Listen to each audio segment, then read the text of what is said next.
What's going on? Got another little video to do here that kind of started and spun off from another one that I did.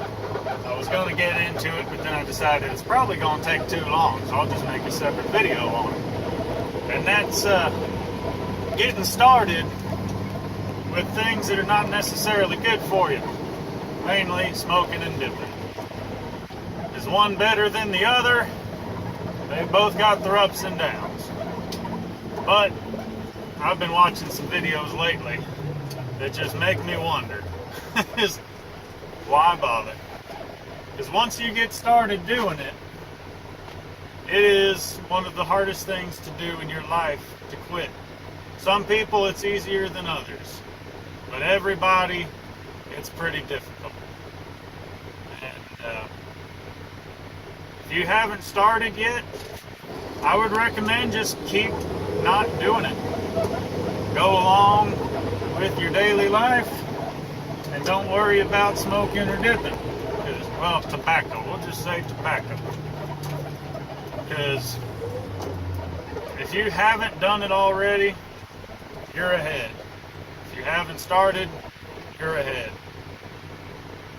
People say one way or the other, oh, I'd rather smoke because dipping, I can't do dipping. Or, oh, I'd rather dip because I don't want to stink when I'm smoking.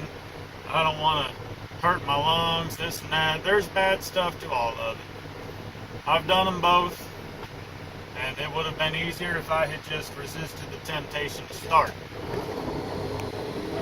The way I got started was I didn't do anything before I got into the Army. And once I got in, I started hanging out with some friends that I found out lived in the local area. Who would have thunk that being down in North Carolina, I would meet two guys that lived within 45 minutes of me in Kansas. And they were talking about, oh man, I miss dipping, and I wish I could have a cigarette. And they were just kept talking about it. And I thought, yeah, I had some family members that dipped. I dealt with some other people that worked that dipped. And I didn't really ever think anything of it, but the way they talked it up sure made it sound appetizing. And so on one time we were able to get away from the barracks there for a little while. They said, oh, let's go get some dip. I said, well, I don't know how to do any of that. They said, oh, it's cool, they've got stuff for beginners. So I said, all right, well, I guess let's go. They said you'll want to start with the flavored stuff in pouches. So that way it doesn't just it doesn't go all over your mouth. It's in a little pouch. It's like a little tea bag. Put that in your lip. It gets you the nicotine and all that stuff. But it holds it all together. Then they said, oh, get you a can of Skull apple pouches. Because when you're a beginner, they taste good. Since you're probably not going to start out liking the straight flavor, get you some apple pouches. And I did that, and we were sitting there. I put in one pouch. We're all sitting there and chit-chatting around at a picnic table. And I thought, what is the big deal about this? I got to spit this stuff out. And I turned to look at my buddy, and I said, man, I'm not feeling anything. You were talking about I'd get some kind of buzz off of it. I don't know what you're talking about. And I didn't notice it until I turned my head. As soon as I turned to him, I said, I don't get that buzz thing you're talking about. Whoa! And that's when it all hit, because when I turned my head, my eyes went, but my vision blurred and slowed all the way to it. And then all of a sudden, I felt that super fast vibrating sensation in my hands, or in my head, and then it started spreading all the way down to my feet, my hands. That was a nicotine buzz. And I could have stopped right then, because you don't get addicted to the stuff for the first little while. But instead, I kept going.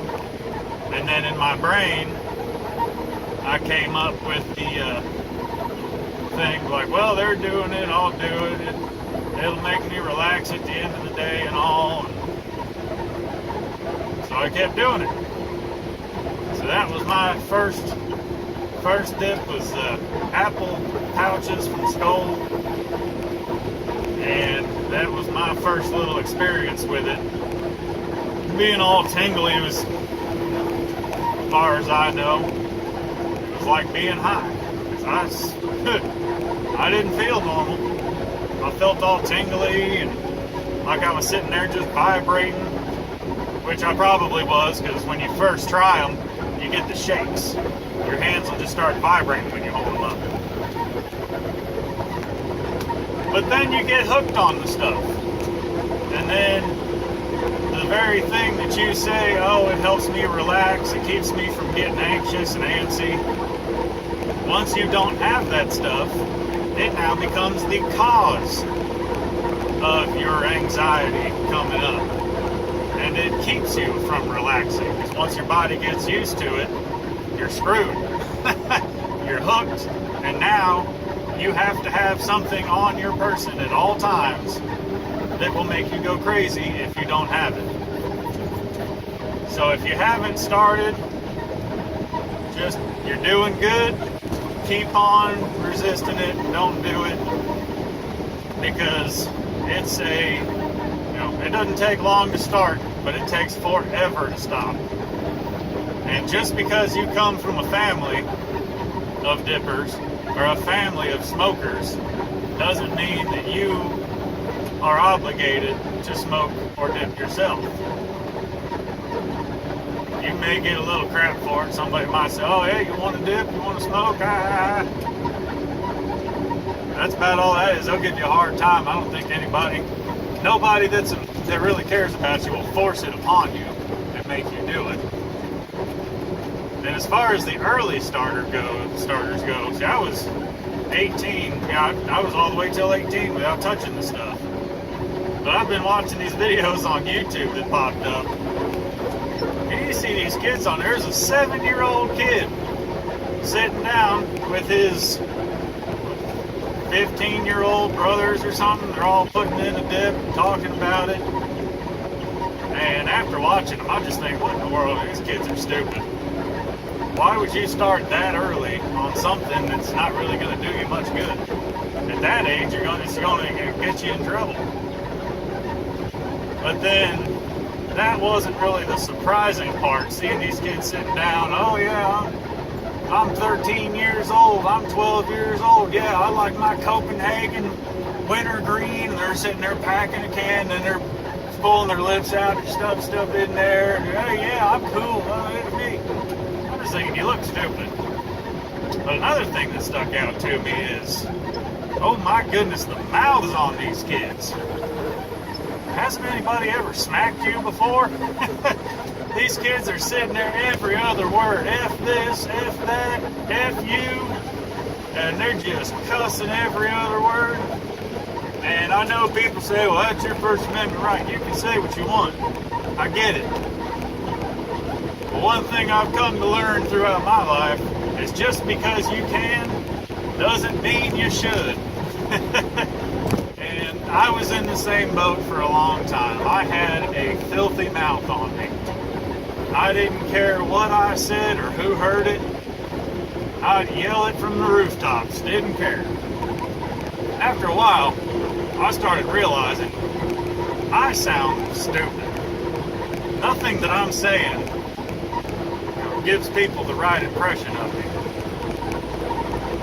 I don't want to be known as the guy that is the foulest mouthed person that everybody knows. And so eventually I said, you know what I'm doing is wrong.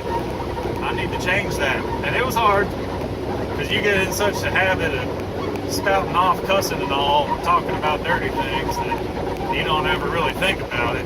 But then as soon as you try to quit cussing, it's difficult. Because those words will just slip out and you don't really even notice, and then you're like, ah, crap. It took me quite a while to get my own mouth under control. Well, let's just say for a long time, years and years, it took me a long time to realize that my head was up my butt. And then it took me even longer to pull it out and start realizing, you know what? You're being a dickhead. You need to fix yourself.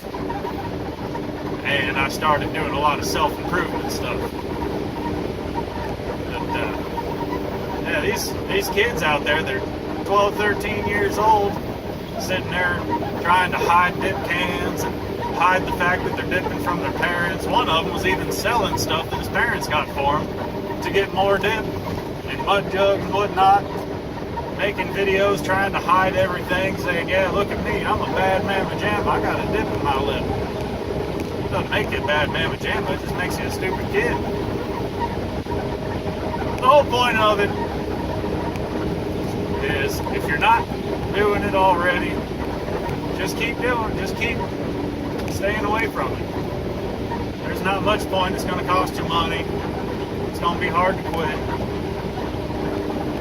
I know it may seem a little hypocritical of me sitting here saying all this with a dip in my lip, but